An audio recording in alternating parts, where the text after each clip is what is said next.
Jamu, as a Democrat, are you licking your lips at the thought of President Obama taking on Newt Gingrich?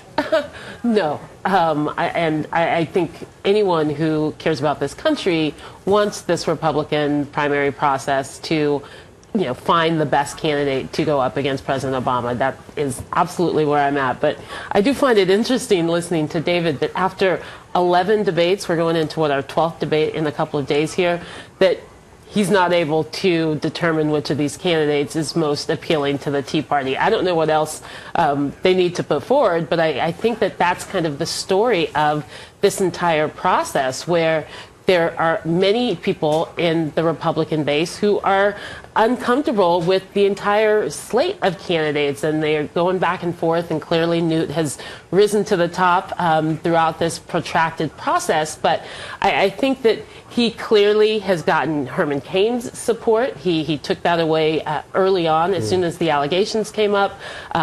If it is Newt at the end of the day up against President Obama, I think there is going to be enough stuff there for Democrats to talk about his record. There'll be an interesting debating pair, won't they? Because they will. Gingrich is a good debater. Let's put it this way. Obama doesn't stand a chance against Gingrich, because while he may have the Harvard halls knowledge, he doesn't have the experience, he doesn't have the historical knowledge, and he certainly doesn't have the understanding or desire to use the due process and the legislative process. Why Democrats that I've talked to, and I'm not going to describe this to Jamu, we debate a lot, why they want to see a nominee is you need a longer time to go after someone. That's politics.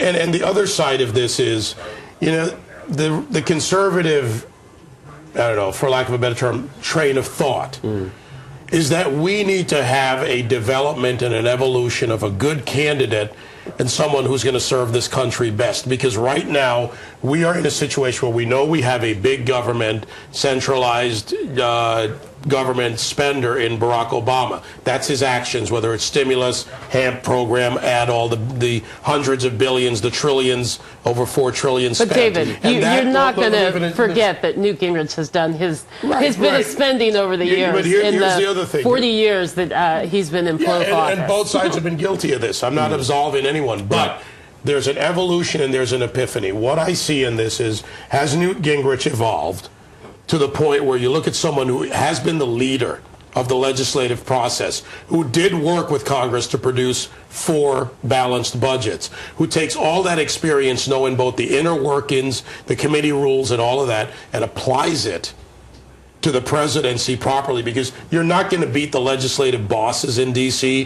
who are the 30-year congressmen and senators, which is ridiculous. Term limits, we need term limits. Nobody belongs there for 30 years. It's ridiculous. David, are you saying that you want an insider, which is a little bit different than what the Tea Party has put forward over the last few years? You want an outsider, because clearly, yes, Gingrich is... Doesn't everybody always want an insider who's an outsider? You know the thing is, Jamu's trying to go to the left-right dynamic, and that's the problem. Liberals tend to go left-right because that's the only space they see existing. Gracious. I'm looking at, and I'm generalizing, but this is true. Liberals want you to have a defined side and fight it. I want someone who's going to govern this country. There are things that need to be done. But you believe Gingrich can do that better than Romney? The guy who shut down the government. On the legislative... Hello, you'll be the best one. Those are great punchlines. This is a little bit too much. It's the truth. This is a little bit of a too much serious time for punchlines and talking points. And we don't want to talk about talking points, do we, Jamu? The fact is that what it comes down to is this.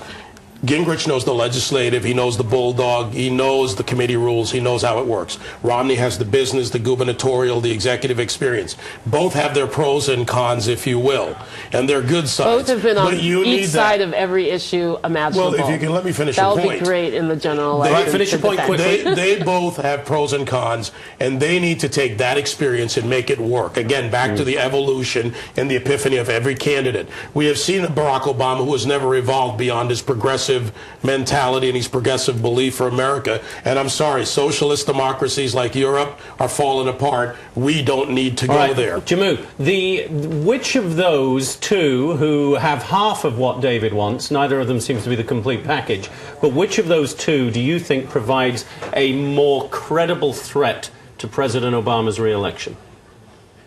I think that And why? most Democrats would answer that question with Romney. And we have seen a lot of the attention from the Obama campaign and the Democratic National Committee focused on Romney. But Purely because he's more in the middle, would you say? Well, I think that he has a certain appeal to independents and women voters that could be challenging for the president. But I think what we have clearly started to see in the last couple of weeks are Democrats now paying attention to Gingrich because clearly he's living that like Christmas story, how the Grinch stole Christmas. He started off as how the Gingrich stole Christmas. Yes, Exactly. so this mean old man who's just in a matter of a few pages has become nice and cuddly. David, it's a fair point, isn't it, that on Newt Gingrich, leaving aside the left-right debate, all of that, he obviously has some personal baggage, some personal skeletons in the closet, but he is not, politically speaking as well, he's not the most popular man in Washington. He has a lot of wasn't, enemies. and he was not well liked when he was Speaker of the House. There were